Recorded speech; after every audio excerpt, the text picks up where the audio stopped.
This is Molly and her cone. So if you listen to any of my videos, I've talked about my dog Molly being in a cone. And I talked about how God used the process of her healing from something to help me understand his position and my position a lot better, like viscerally. Like I could feel it because I understood what it was like to be the one who was the caretaker of the other one who was wounded. So what I told you was I had to put a cone around her head because she had scratched the side of her face, and I was trying to keep it from getting infected, and I wanted it to heal without her scratching the wound open again.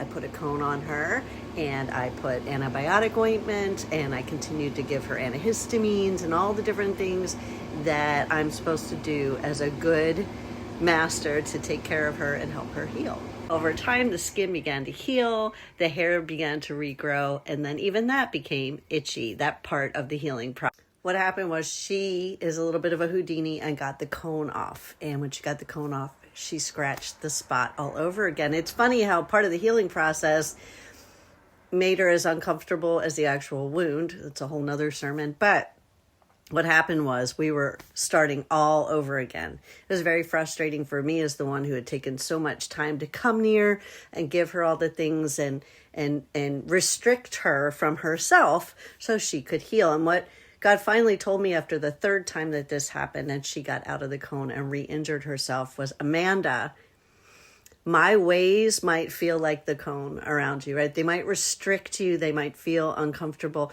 But what I'm actually doing is I'm trying to heal you. And what you're doing is you're getting the restrictions off. You're walking away. You're getting away from what I'm doing, my ways, and you're re-wounding yourself.